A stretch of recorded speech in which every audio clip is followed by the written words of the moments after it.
thank you all for being here today.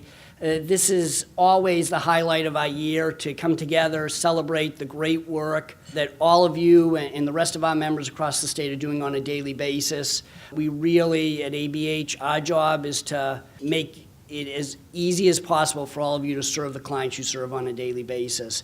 And for us to be able to honor many of you here today is really an exciting day for us. I think it's admirable that people who do the work, people who actually implement the plans that we come up with, people who actually have to figure out and on the ground deliver services, given new policies, new funding streams, new integration methodologies. It is most admirable. The awardees today are truly fit that picture. It's been a huge challenge, but my brother has taught me a lot. And I know that everybody in here, because of what you do, all the awards that were given out today, is because you definitely deserve them. You are making sacrifices every single day in your life for people like a guy that I love a lot, my brother, Nathaniel Anthony Ayers. And he's not easy to deal with, I can tell you that. I never know from day to day what's going to happen. And for you to spend your lifetime working to figure out things and to solve the issues, that means a lot. We have the right ingredients when we take all of that and look at the excellence in this room, not only among the award winners, but among all of you. We have it here in this room. We can do this and we can make the difference that we've spoken about for so long. I feel great energy being here with all of you today. I salute the champions of excellence, and thank you for your continued work in this area.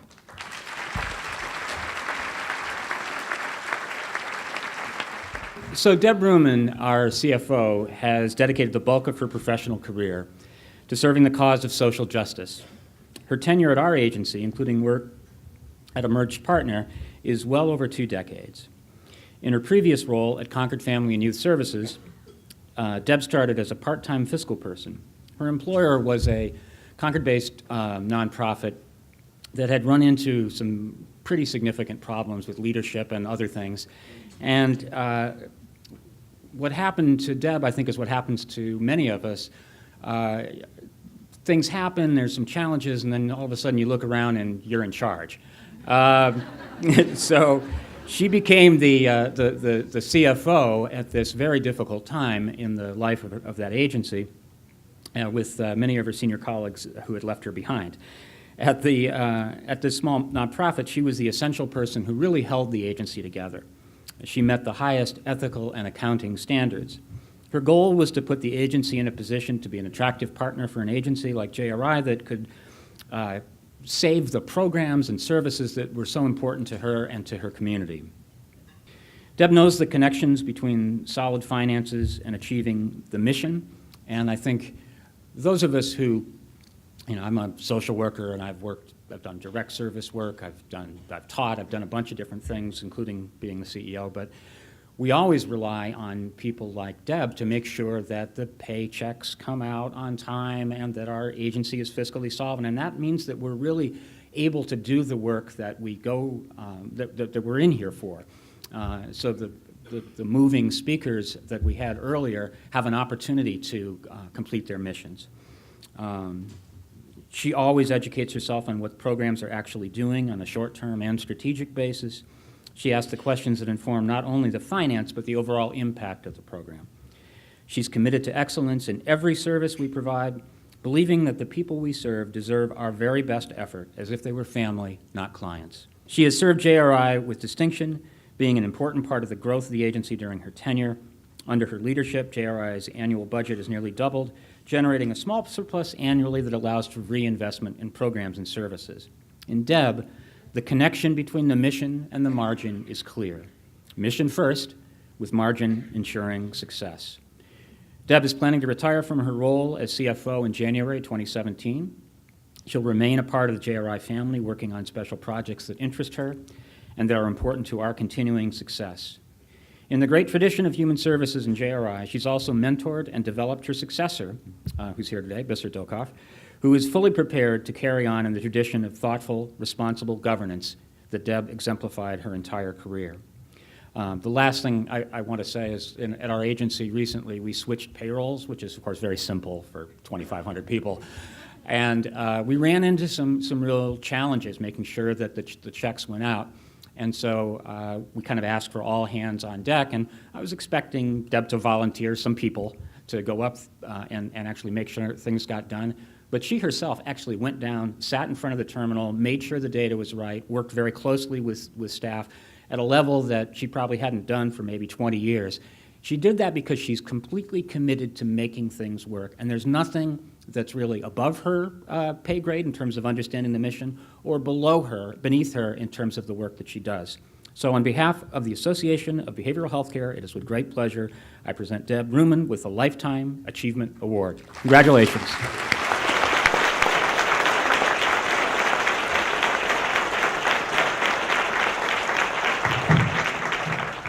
It's an honor to be here today.